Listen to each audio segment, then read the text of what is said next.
श्रीपादराजं शरणं प्रपद्ये। सद्गुरुनाथ परमपिता परमात्मा श्री गोपाल बाबा महाराज की जय। श्रीपाद श्रीवल्लभ चरितामृत लेखमाला लेखक क्रमांक 21। रामकृष्ण परमहंस द्वारकामाई मध्ये पुन्हा एकदा अक्षर सत्य ग्रंथ संपूर्ण चरितामृत। बुधवार दिनांक 2 जून 2021 अनघाष्टमी। आज पहाटे दृष्टांतात द्वारकामाईचा एक फोटो माझ्या हातात होता। त्या फोटोत सद्गुरुनाथ परमपिता परमात्मा श्री गोपाल बाबा महाराज पिठापूर यांची नित्य वापरातील लाकडी आराम खुर्ची द्वारकामाईत होती व खुर्चीत गोपाल बाबांचा नाही तर श्रीपाद श्रीवल्लभांचा गाईला रेलून उभा असलेला फोटो होता। खुर्चीच्या उजव्या हाताला रामकृष्ण परमहंस श्रीपादांच्या फोटोला हात जोडून उभे होते। हे सर्व डिटेल्स असलेला फोटो मला डिस्ट्रिक्ट कलेक्टरला द्यायचा होता, पण तेथे उपस्थित असलेला एक सावळ्या वर्णाचा इसम त्यात अडथळे निर्माण करत होता।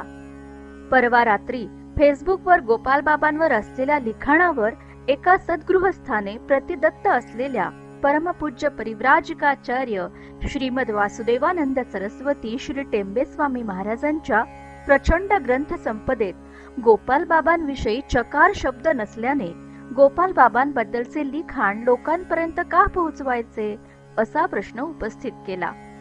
आता श्रीपाद श्रीवल्लभ संपूर्ण चरितामृत अध्याय 4 व वरील दृष्टांत पाहू। अध्याय 4 अनुसार रामकृष्ण परमहंस यांनी कलकत्त्यातील दक्षिणेश्वर येथे आपले आराध्य दैवत काली मातेची परवानगी मागितली की मला देह विसर्जन करण्यास परवानगी द्यावी। काली माता म्हणजे श्रीपाद श्रीवल्लभ स्वामींची सहोदरी श्री वासवी कन्यका परमेश्वरी माता। रामकृष्णांच्या शरीर सोडण्याच्या विनंतीवर मातेने श्रीपाद श्रीवल्लभांशी विनिमय करून साईबाबांना त्वरित 3 दिवस कलकत्त्यातील दक्षिणेश्वर येथे पाचारण केले। रामकृष्णांच्या शिष्य परिवाराचा भार साईबाबांकडे सोपविण्यात आला। त्यासाठी मातेने आणि श्रीपादांनी आपले विशेष अंश साईबाबांमध्ये अंतर्लीन केले व साईनाथ परत शिर्डीत आले। तोपर्यंत म्हाळसापतींनी साईनाथांचा देह निद्रिस्त अवस्थेत जपून ठेवला होता। साईनाथ परत येताच मशिदीस माता श्री वासवी कन्यका परमेश्वरीमुळे द्वारकामाई म्हणून संबोधू लागले।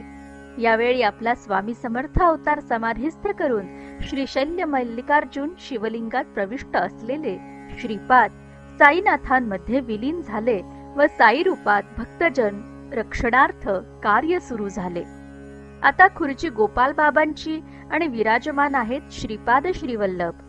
याच गोपाल बाबांचा उल्लेख अध्याय 45 मध्ये हनुमंत व श्रीपाद श्रीवल्लभ संवादात हनुमंत रूपी साईबाबांचे गुरु महाविष्णू वेंकुसा गोपालराव माधवराव देशमुख म्हणून आहे। अध्याय 4 मध्ये टेंबे स्वामींना राजमुंद्री येथे श्रीपादांच्या मातुल घराण्यातील पंडितांनी शुद्धीकरण करण्यासाठी व साईबाबांना दाखवून त्यांचे प्रमाण मागण्यासाठी श्रीपाद श्रीवल्लभ मूळ संस्कृत चरित्र दिलं नाही याचा उल्लेख आहे। व शिर्डीत साईबाबांकडे तुमचं श्रीफळ पोहोचवणार नाही, तुमच्या हातून पिठिकापुरात श्रीपाद जन्मस्थानी पादुका प्रतिष्ठापित होणार नाही, कारण त्याचं नियोजन वेगळे व नंतर आहे असं त्यांनी टेंबे स्वामींना सांगितलं। इथं टेंबे स्वामींनी साईबाबांचा उल्लेख माझे ज्येष्ठ व उन्नत स्थितीतील मोठे बंधू असा गौरवपूर्ण केला आहे। अध्याय 4 हा कुरवपूर, कलकत्ता, शिर्डी, कालीमाता, वासवी माता, श्रीपाद, रामकृष्ण परमहंस, साईबाबा, हनुमंत, गोपाल बाबा, श्रीपाद अवधूत रूपात पिठापुरात अवतरण, तिथेच समाधिस्थ झाल्यानंतर समाधीतून काम पूर्ण करत राहणे यावर केंद्रित आहे। फोटो कलेक्टरला का द्यायचा तर ही सरकार मान्यता आहे म्हणून सरकार दरबारी जतन करण्यासाठी। श्री गुरुचरित्र ज्याला आपण प्रमाण ग्रंथ मानतो त्या श्री गुरु नरसिंह सरस्वती गुरु शिष्य रूपे क्रीडिसी असा अवतरणिकेत स्पष्ट उल्लेख आहे। हे सर्व लक्षात घेता श्रीपाद वेगळे, हनुमंत वेगळे, साईनाथ वेगळे, गोपाल बाबा वेगळे अशी विचारांची पद्धत आध्यात्मिक प्रगतीसाठी बाधक ठरू शकते।